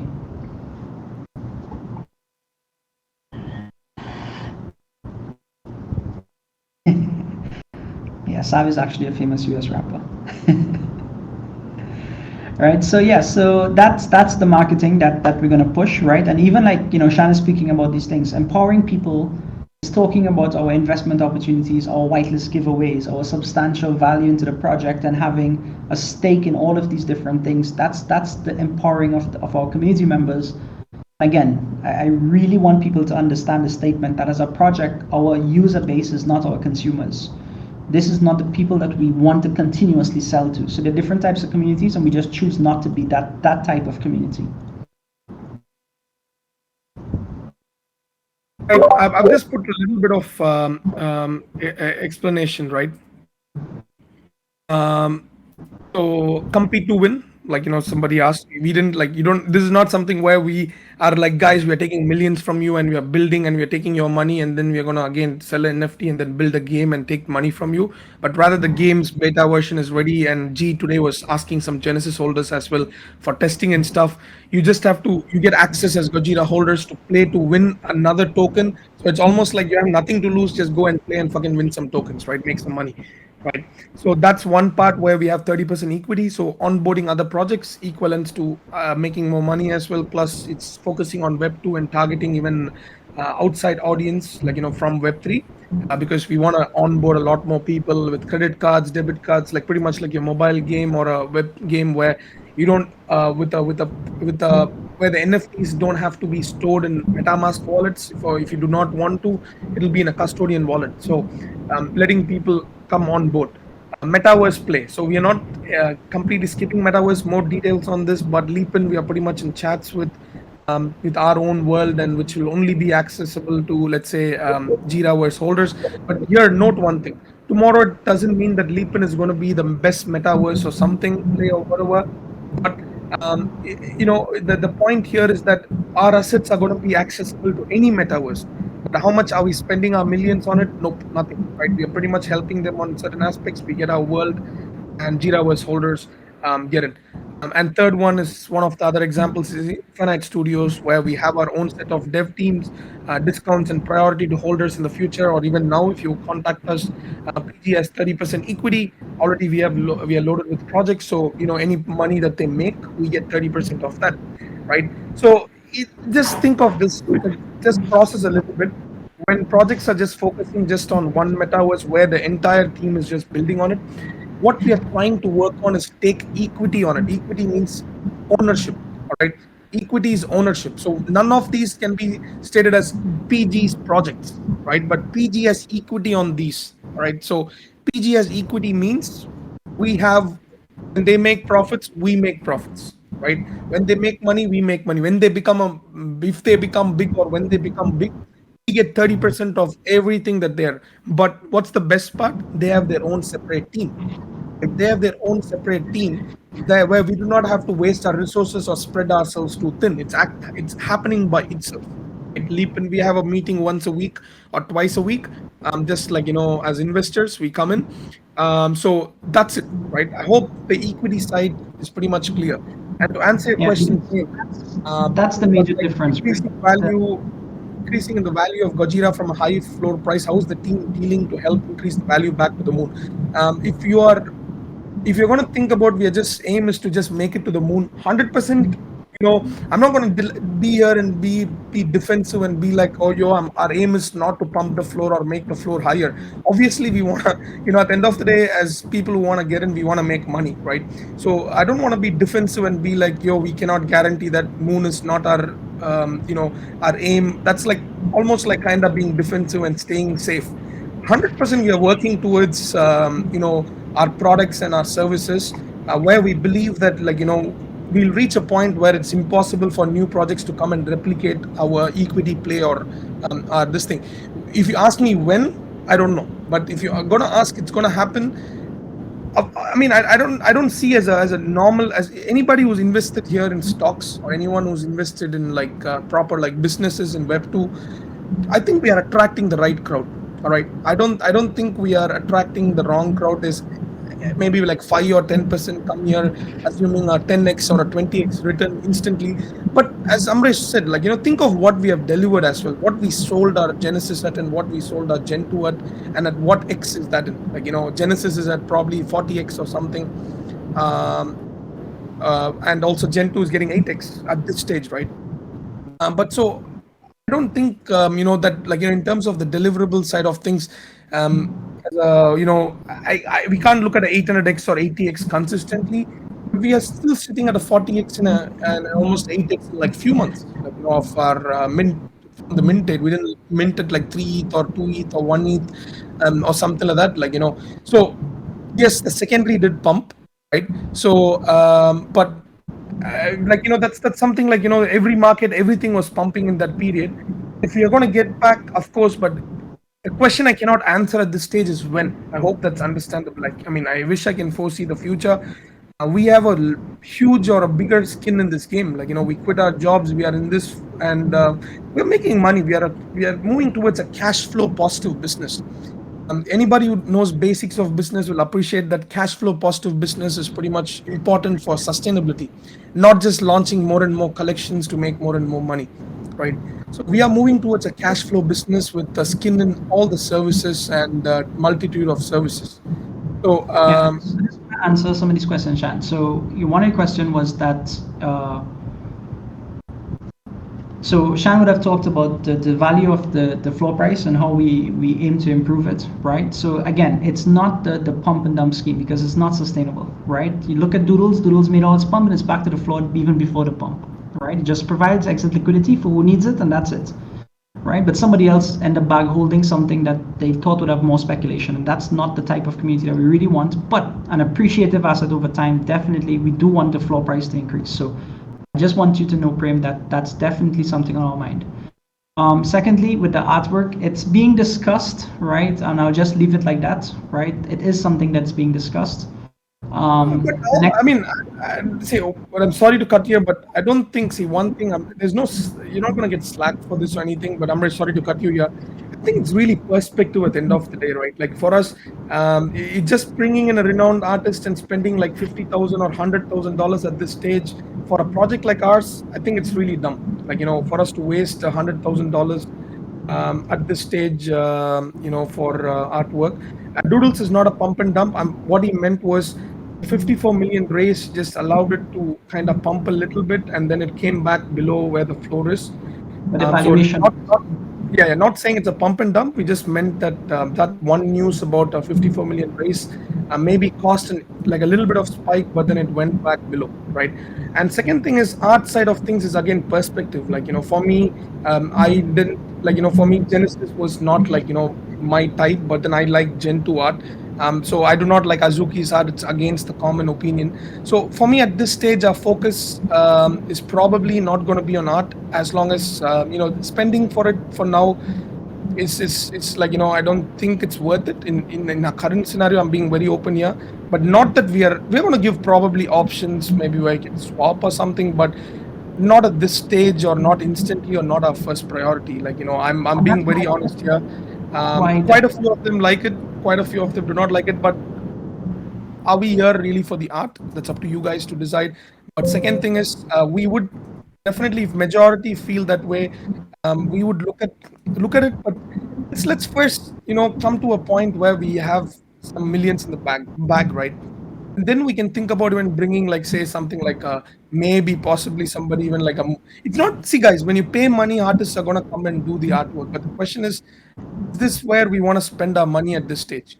And just by remodifying the art, is it going to change, like, a thing? Like, if people really bought Azuki for the art, they didn't have to dump it from 32 ETH to 8 ETH or something. That's a 24 ETH kind of like a dip. So I think we just, like, we can definitely are open to it, but not at this stage, not instantly, I would say, at least. But I mean, if we might give you an option, and what's the guarantee that the new art, maybe what if the other let's say 50% like this art and 50% doesn't like this art? What if we swap and the other 50% likes it and the old 50% doesn't like it? Right? So, and that's why, Shan, in terms of IP-based project, that's why the investment into Evolve is so important, right? When we're talking about the art, this is the quality of art that Evolve is going to push, right? So, that type of stuff, you talk about the celebrities, you talk about those type of things, those are the whys of what we want to push on. That's why the investment on Evolve was so necessary, right? So again, I totally understand that the direction of PG may not be the right for everyone, but that's why investment into a different level of appreciation what is there, right? So that even if the market pivots to that and the space pivots to that aspect of things, we have an equity investment into projects like this. I mean, Moonbirds is a very good example. I mean, like, I don't know how many of you agree, but Moonbirds is an average art, but the community. It's I think someone posted here. It's the mainly a unity and to recognize it as a brand. And Moonbirds is not like the best art in the space, but I think Moonbirds still has got like one of the best. Let's say a team or a community in that sense where they can get certain things done, for instance, and then the art is not the best in the space or something like that, like as a pixel art or whatever. So I think we can definitely rework, and I think a lot of technology what we're going to bring for Evolve, we might or we can definitely bring it into PG as well for you guys to, let's say, rework or get design your own NFT kind of thing. But as I said, like at this stage, maybe not, but definitely we are down to bring that in. From a technological standpoint of view. We want to bring it, but not as a refresh of all 3000 um 3333 see, you told Moonbirds is a good art, right? Really cool pixel art. Again, it's perspective. For you Moonbirds is a good art, but maybe for another set of proud Moonbirds, they wouldn't like their art because not everybody who's got a Moonbirds is repping their Moonbirds. They have their Kongs or maybe their llamas or bored apes or something. So I mean, at the end of the day, we want to probably give a choice for people to rework their artwork through, let's say maybe from the technological standpoint of view. But it's not feasible for us to completely change the entire 3333 collection at this stage. See, this guy here, Moonbirds, he owns three and it sucks. So how do we satisfy everybody with the art side of things? So art is, yes, one important aspect, but it can be revisited maybe a bit down the line, like maybe revisited a little bit down the line, but not at this stage, right? So that's one thing. So, and second thing is somebody asked here, we concentrate on our PG window. I don't like the comparisons with floors of major Web3 brands. We concentrate on the work. I don't know where we compare. I'm sorry if you felt that way. We're not comparing with the falling floors of major Web3 brands. We just mentioned that if it was purely just if people are here for the artwork, the floors of those wouldn't have crashed. We're not comparing any of those things in that sense. And so and also like Wilco, like one thing we got to remember is secondary's floor is not something that as much as we wish we can control, it's not in our hands. We're not bringing in excuses, or we're not telling that the floor is dropped because the entire all these projects are crashing. All I'm saying is that it's not just because of the art, right? It's not just because of the art that the floor is holding, or a floor of something is crashing. That's my only point. That's it. Yeah, and I think it's the focus of the team, right? Like at the end of the day, we can't be in a bubble where we don't look at the floor price and see, because the floor price is an actual indication of our valuation from a community perspective. So at all points in times, it's definitely the forefront of our minds, and delivering the innovation that allows that level of belief into the project, both from our community and outside of what we have to do, right? So it's not about just an aspect of building stuff and not taking that into consideration, but it's for us, as I said, it's a more long-term play. It's about the constant evaluation of the project and the constant belief of growth, right? When you look at projects that has these level of high floors, how long has they been in the space? Have they been here for more than a year, like what we are, right? So it's a different comparison when you speak about certain projects, right? At the same time as well, we have to, it's right, the floor did drop, and we can say whatever we want, but that's the goal. The goal for us as a team is to constantly build upon it and provide value. And the reality is that not all our ideas may hit, not all our ideas may be good, and those are the stuff that we can push forward.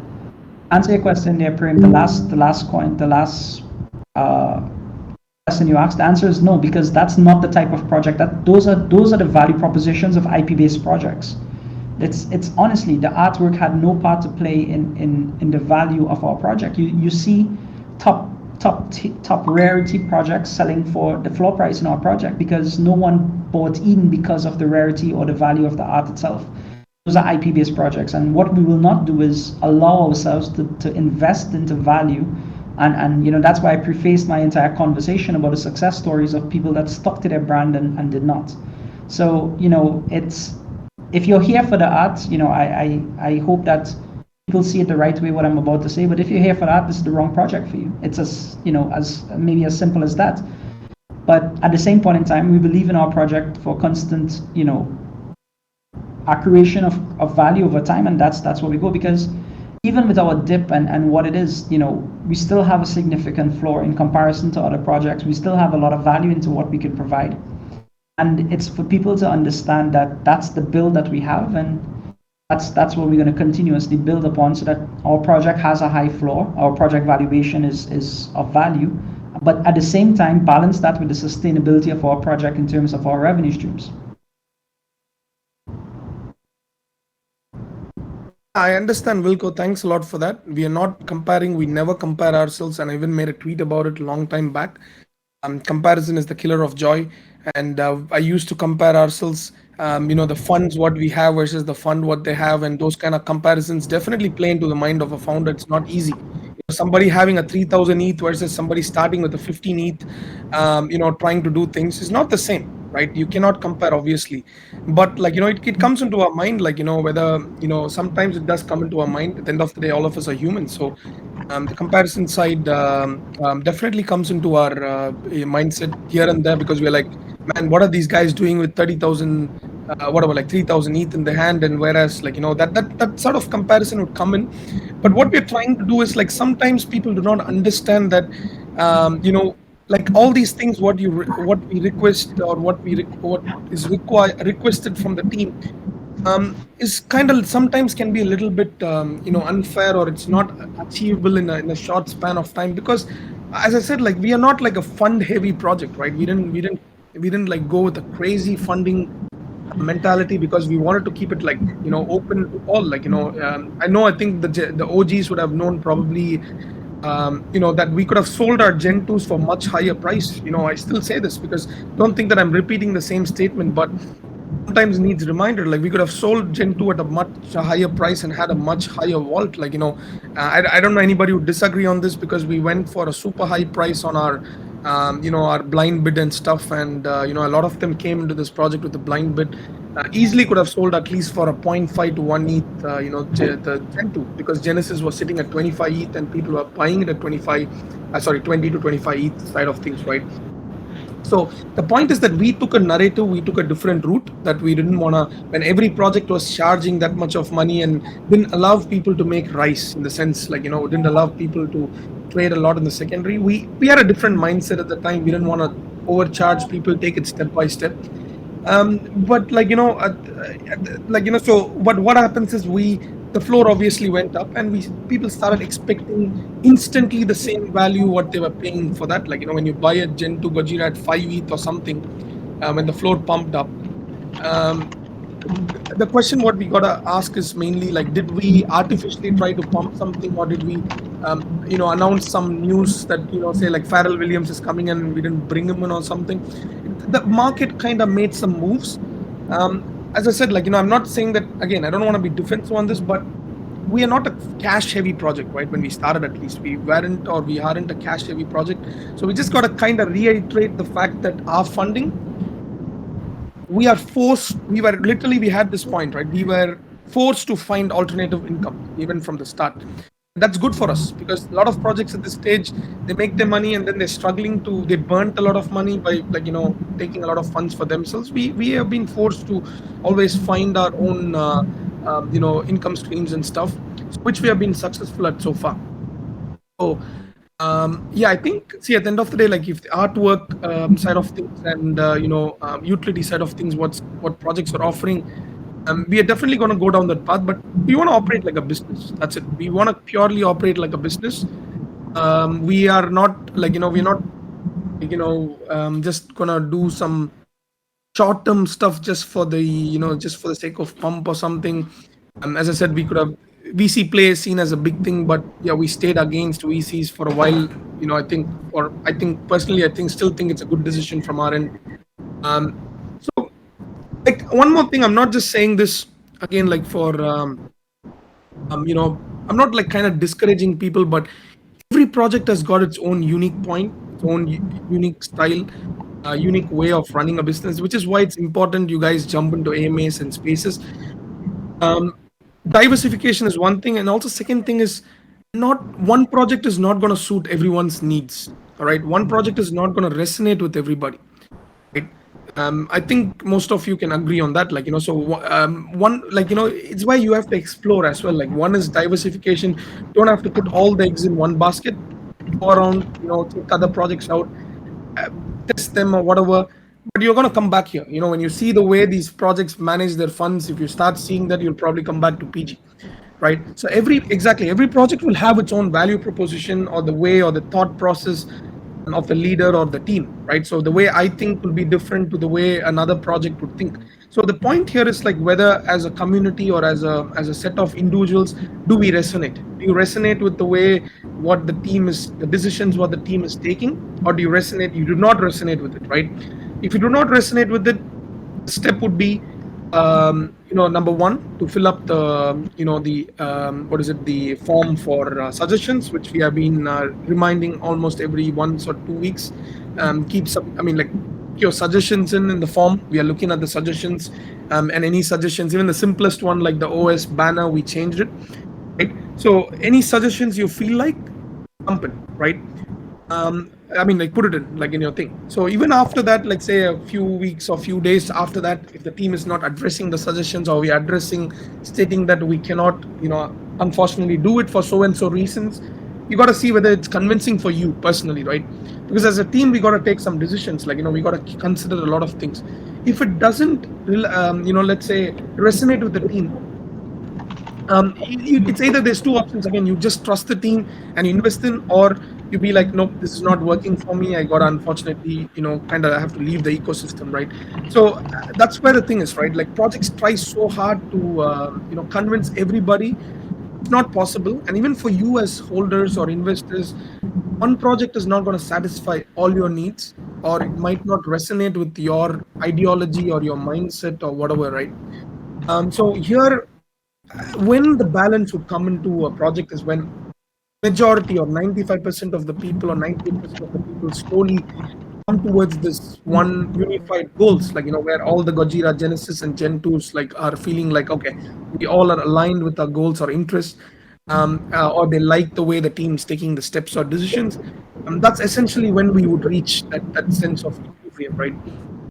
So keep giving your suggestions. Definitely, this art thing, we are not discount it, but I'm being very open here. It's probably not going to be done like anytime like sooner, because of our funding. We are not going to burn our funds at this stage.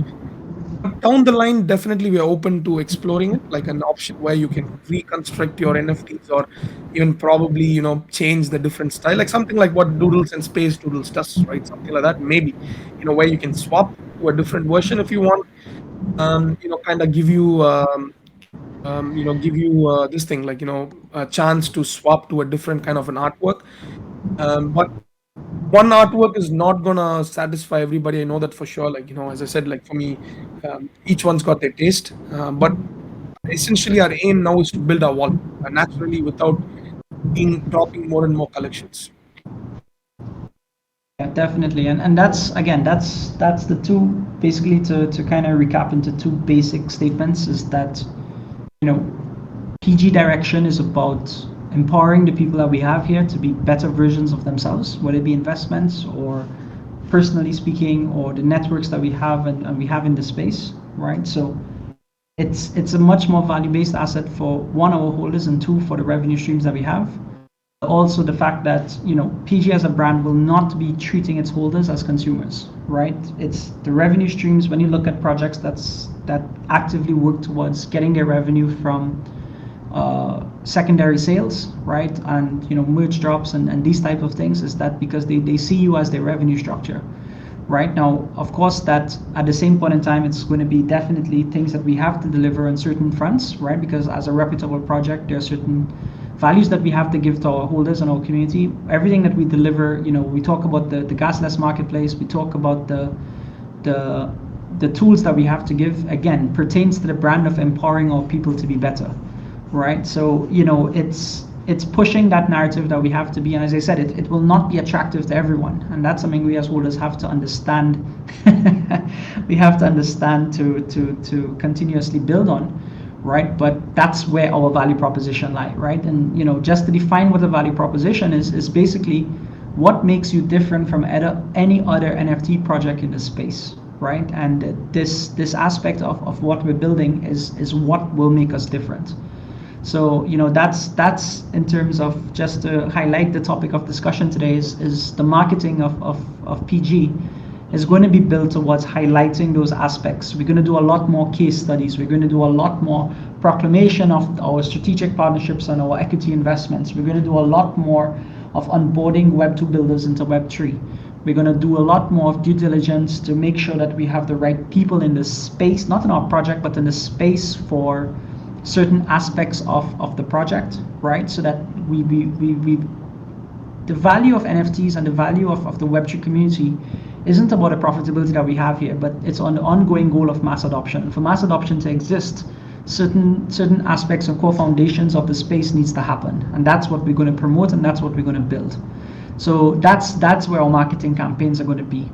And just we're going to have a separate AMA on it to introduce the entire marketing team, but the quality of our marketing team is one of the best in the space. Our two strategists for our marketing team comes from the world of the digital marketer of Mercedes-Benz in the US, right? The digital marketer of Samsung in the US, the past digital marketer of Lego Enterprises Worldwide, who's now the marketing senior of Kraken. So we haven't done these types of things to promote this yet, because we want to definitely show it in the right way, right? But I say this so that you can trust that our ideas aren't backed by our personal perceptions of these type of things, right? Our ideas are now being backed by the reputable people in the space. So those are the type of people that we have working for our community. And then the other thing as well, we talk about the value for the community. We have a staff of close to 40 people, and the majority, if not all, are all holders within our projects, who all have an inviting stake into our project that they must see this to success, right? So no, Prem, I'm not saying that we're planning stuff like this. So these are not hype materials. These are the people that are working in the background of our marketing team, right? So those are the kind of things that we have taken into consideration. We have consulted, or we are in constant consultation with the people that are working on marketing, of that differentiating between an IP-based project and a value-based project, and that's the direction that we have to go with. Yeah, I think and before someone questions, we have not exactly started the full marketing plan as such. So before someone is like, "Oh, what have you guys done?" Just letting you know that as well. We have started off with the graphics, right? You can see it in the PG thing. That's one of the starting points. But it's not on like a full-fledged marketing thing yet, right? We're just like kind of building up the necessary like that's needed.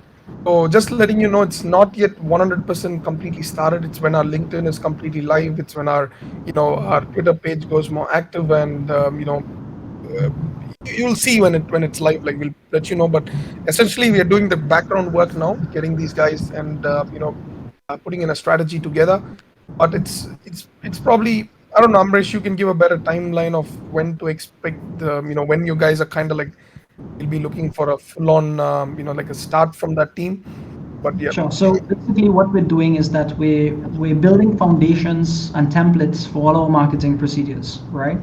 So you'd have seen recently where we have certain templates done visually, but also procedurally as well. We're building a lot of foundational stuff. So those foundational stuff aren't major push, or won't be major push for marketing, right? But these are the things that will take away from the resources of the marketing team once we have these things right. So it's much more cultural changes, it's much more template changes that we're doing, so that the team itself can work effectively with the marketing team. And we're going to structure our messaging around a basic framework, right? So we're going to, just to touch on what that framework looks like, is that we're going to develop a 3-point framework where we set the stage for the narrative, we set the stage for the messaging, we deliver the messaging, and then we leave with an after credit scene of what's to come.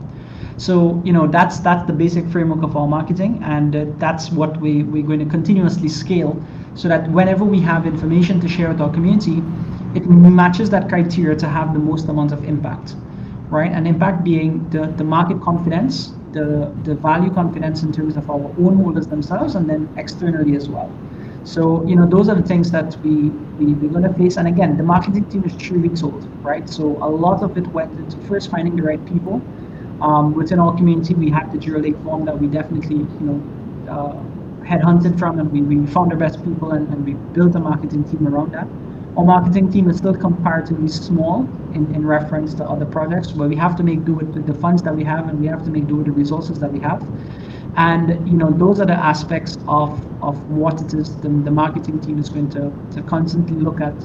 One of the major differences as well with our marketing team is that we're going to be a lot more data centric, right? You're going to see that we reach out to maybe a couple of our community members to be part of a closed group session where we can understand much more about what's the sentiment, and those type of things. We're going to do a lot more data centricism around things like our floor price, our engagement, and we're going to use those analytics to help guide the messaging and the framework of our marketing. So it's in the right direction. It's going to take a while, right? It's not something that will be delivered overnight.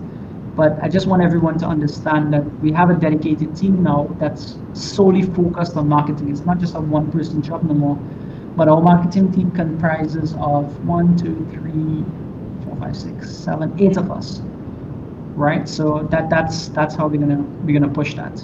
Will there be a presentation, right, a PDF for the PG plans to share around? Yes, definitely. So that's something that we know we were in shortcomings for. We're actively working towards getting our white paper done, right? And so that people can have. But you see, delivering a white paper and then there's no call to action, or there's no platform where anyone from the outside can have access to. So it's not just delivering a white paper. It's going to be pushing around a marketing strategy for the white paper, accessibility for the white paper outside of just the PG holders. So it's not, sometimes delivering one thing means that you have to deliver 10 things at once as well. So that's sometimes the whole of these type of things. Right, so I hope that answers your question, Wilco. Yeah, Wilco, I think is asked, will there be a presentation write-up PDF for the PG plans? Yes, this is exactly so. We brought this up. We had a Medium article during the Singapore event. I don't know if you had a chance to read it, but essentially this is something we brought up, like, even in our team meeting with Money Minds today, right? We have been strong with our communication side of things, but not with, say, the written side, or the traditional, let's say, the traditional white paper side of things. Because, like, for multiple reasons or whatever, like from our end, right? But yes, now that we have a very, very clear direction, like, after, like, for the last few months especially, of how or what we are looking to achieve with Gojira or with PG, right? So now we are on it. So I'm hoping, like, we should be able to share that with you guys pretty soon, for you guys to read in depth what the plan is and stuff. So yeah, but ideally, right, I think that's where the marketing side of things as well comes up. Like, us making this form and us launching these things is pretty much fine, but at the end of the day, right, what's important is for us to have people read it, like, new set of eyes and new set of users, or potential users read it, right? We got to take it to their attention. So even if, like, as somebody, as we started this, town hall with a statement that some of them made, like, Jira knows Jira, right? People within Gojira knows about Gojira if they attend, the spaces, or, I mean, like, the town hall, or, one of the aim is, but there's no reference, right? And I agree that was our weak point. Like, we pretty much, because we were used to that. That's how the Genesis was built, almost like, with a lot of VCs and, a lot of chats by ourselves and stuff. We never had a proper, like, a roadmap kind of thing. But now I think we are in a stage to, very, very, very well set, clear goals, where we want to be in, like, pretty much like an interview, like, where do you see yourself in a year, 2 years, 5 years, and 10 years. It's very, very clear for us. Depending, we observed the market. We spent a lot of time observing the market. We spent a lot of time building our networks and connection. So I think now we are in a stage where we don't have to be like, oh, we do not know how the market is going to be, or we do not know how or where we are going to be in like a year or two or three. Now we are very, very clear on how we want to position ourselves and how we are going to take ourselves forward from here. But even for you guys, I think apart from that, it's important for you guys as well to, just kind of be updated, like with what the project's doing and what's happening with us, because it's a very stressful period. Okay, it's a very stressful period for a lot of them. A lot of people have invested crazy amounts of money into so many projects, and projects are shutting down, like left and right. So the anxiety, the stress, the pressure, as a team, we have our stress and pressure, but we also understand from holders' point of view, which I don't think is being addressed at all. Like, you guys trust a team and you're spending so much money on a project. It's not just Gojira, any other project, right? And then it's easy for teams to be like, yo, we don't care. Like, we didn't ask you to buy and you bought it. It's not exactly true, right? Like, that's not entirely true, because I myself am an investor who got burnt a lot. Like, I bought Neo Tokyo at like whatever. I don't even want to talk about it, but it's like, more than like 100,000 plus dollars, and I got burnt so hard. And it happens, right? It happens, but I'm not going to blame anybody for it. I took that decision, but what I'm saying is, we cannot just be like, yo, I didn't ask you to buy, you didn't buy. I bought it because I believed in you, and you have all the rights to feel frustrated if you feel that the team is not, up to the mark.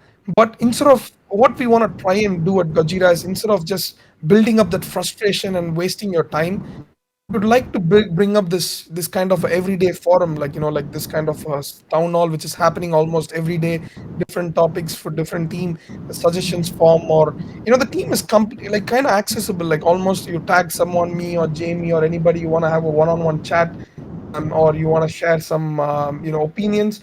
I'm more than happy to, but all we request is, don't let the emotions get better of you, and lose yourself too much. Like, it's not worth it. Like, you can't, it might feel like, maybe you might feel the satisfaction for a while, like, um, like shitting on a team, or a team that's rugged or slow rugging or whatever. But we don't want people in, at least inside Gajira, to we want to preserve the mental health of holders.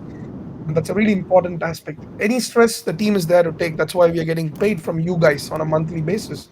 Right? That's why we're not taking profits. We are working on a monthly basis, and you guys are pretty much um, the people who are paying us, right? You guys bought this project, and that's the reason why we are getting a monthly pay. So you have all the rights to ask us, suggest and stuff, but at the same time, know the basic limits where you give the suggestions, but at the same time, if the team is, if you're trusting the team, at the end of the day, you brought in the suggestion, but the team is like, okay, guys, this is fine, but I don't think we are ready to do this yet. The basic respect, like a mutual respect, where okay, we believe the team is feeling this is a better way. Let's kind of give them the chance to do that thing, like a mutual, like kind of respect. And this thing, this is a project where we have never blocked anybody, never had to kick out somebody, we never had to shut down someone. We have been very vocal with any kind of views. We do not ignore, if you come up with some kind of questions, we do not ignore those questions. We try to answer them straight, because I see quite a lot of newcomers, into Gen 2s and even the Jiraverse and stuff. So, we just want to make sure that we, at least Gojira could be that one project where you don't have to feel stressed. The team is completely doxed. So many meetups are meeting like holders on a regular basis. Everywhere we were, Singapore, we met so many people. Like, we're not a team that's gonna, like, shut down. You wake up tomorrow and you're like, oh shit, like, this team is shut down. Right? Like, so this is something that, at least as a minimum, that we want to offer in this stage, in this period of like really bad market.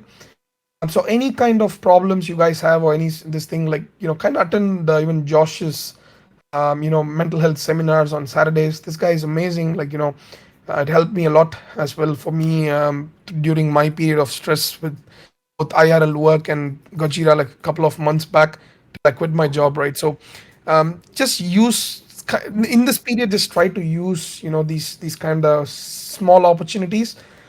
But things are not going to be the same, guys. Like, things, the way, nothing keeps going up, nothing keeps going down. It's all about, comes down to the mindset of the team, right?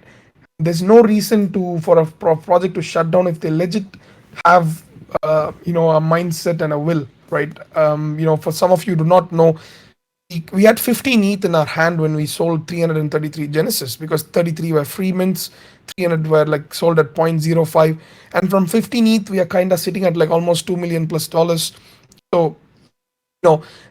we have built our way through this, and I'm pretty sure we never, even our Jiraverse mint, we had a fair DA all the way down to zero. If you want to call it a cash grab, some of you might, but I don't know how that can be a cash grab when we have a fair DA all the way down to zero. No one's done that, right? At least for my knowledge, to my knowledge, no one's done a fair DA all the way down to zero. So if it was a free mint, it was a free mint at the end of the day, right? So whatever we have done, we have thought about the community, we have thought about ethics and our conscience, so that we sleep peacefully at night. At the end of the day, that's important. And at the same time, also be the pioneers in bringing in tech, bringing in helping like small projects, or helping really good ideas come to life. Because we are in a blessed situation where when we started Gojira, we didn't have those connections. We had to work our way up. But right now, if you've got a good idea or good connections, Jira Tank, or through our advisory or consultancy, whatever, we can make your dreams reality. Where you can pretty much, just for your idea, you're going to get equity or get paid for it, and we implement those products or whatever. At the end of the day, it's successful. You make money, Gojira makes money. So this is my request, as both as just with as Gojira holders, and also as somebody who holds a lot of other projects. Bags might be down and all those kind of things. Just don't. NFTs are a high risk, high reward environment. Don't just trust blindly and just be like don't buy this influencer tweet, pump and dumps and stuff like that. I know I shouldn't be saying this, but stick to one or two communities at most, but flip the rest, right? That's what I would say. Like, unless you really like the value proposition, till you reach a point of having like a solid portfolio of, say, ETH, let's say like 5 ETH or 10 ETH or whatever that could be. This is how you can be more relaxed, or else I'm like Shan. Every single dollar that I earn, apart from my expenses, I put in NFTs, and it's all gone. It's gonna stress the hell out of you, and it's gonna be like a domino effect. It's never gonna stop, right? So yeah, that's pretty much what I would kind of just. Yeah, exactly, man. So yeah, if anyone has any other marketing questions, just comment on the chat or jump in the voice chat. So it's really highlighting exactly where we want to position ourselves and building strategy around how do we find those right type of people for that. And that's the direction we want to go. So, a lot of new people come in, maybe have a different impression of what PG is, and it's okay, right? It's quite okay. It may not meet your standards, but that's what our value prop is. That's what is we are betting on as a team and as a project of what's going to make us successful in the long run.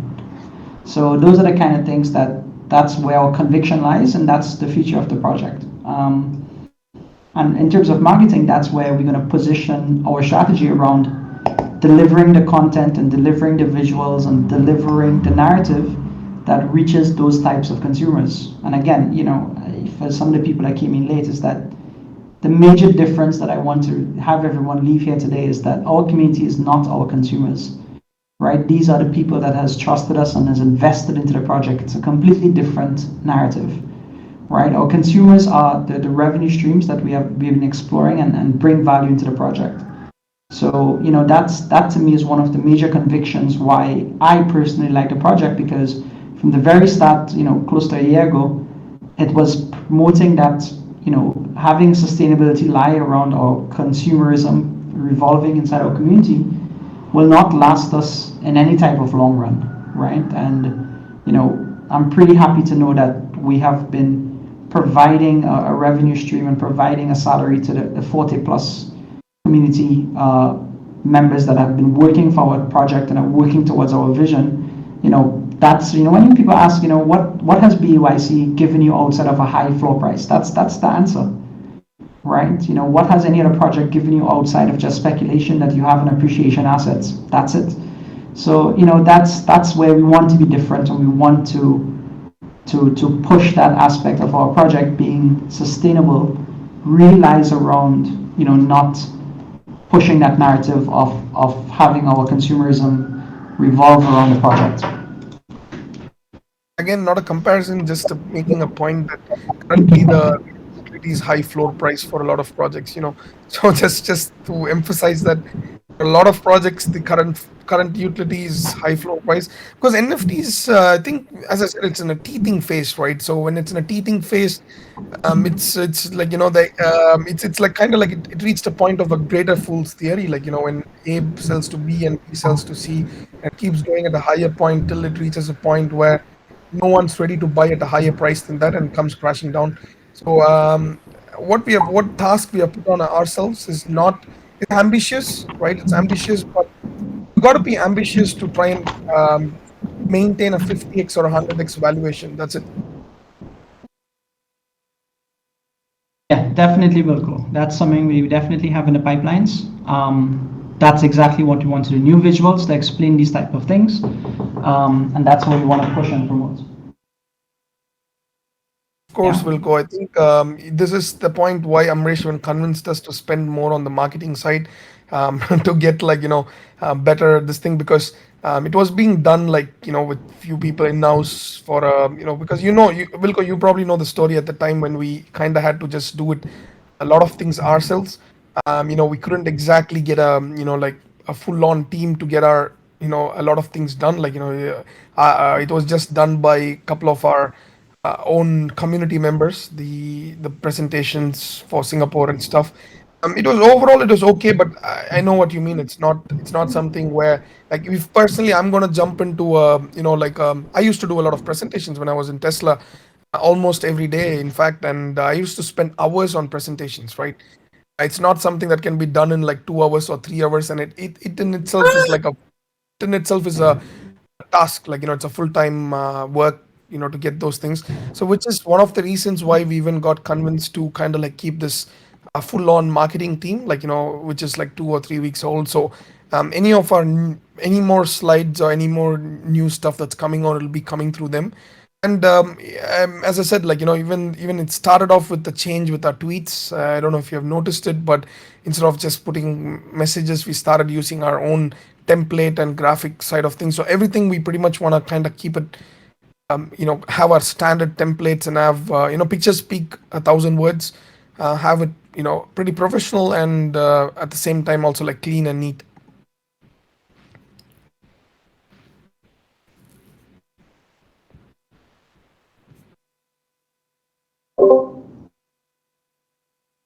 Yeah. So, any other comments?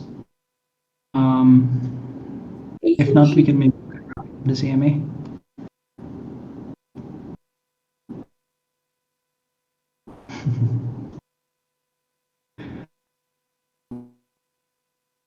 Any other questions, guys, about marketing, or we look at wrapping up the CMA?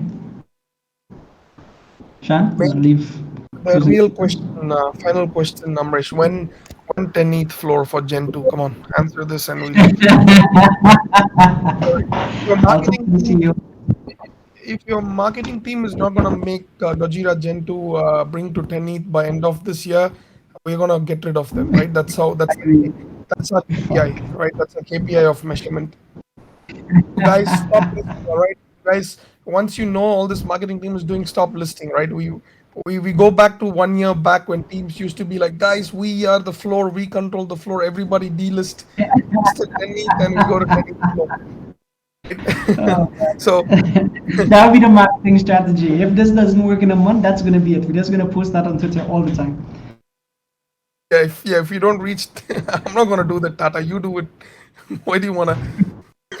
Yeah, we are the floor for sure. I think OGs would remember that. Oh my god, like last year this time, every project you go into, they're like, yo, we are the floor. Everybody deal is listed 1 ETH, 1 ETH, 1 ETH. Oh, I remember a project where they ban you some Arabian camels or some golden camels or some shit like that. Or I think Fat Ape Club, right? Anybody who lists about 1 ETH, they banned you from the server or some shit like that. Like it was. Yeah. Oh man.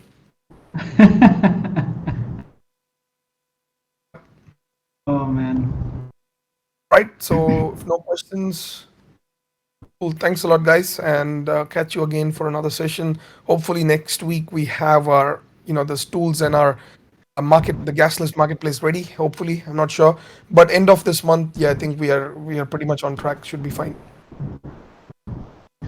Right. Thank Thanks. you. Thanks, guys.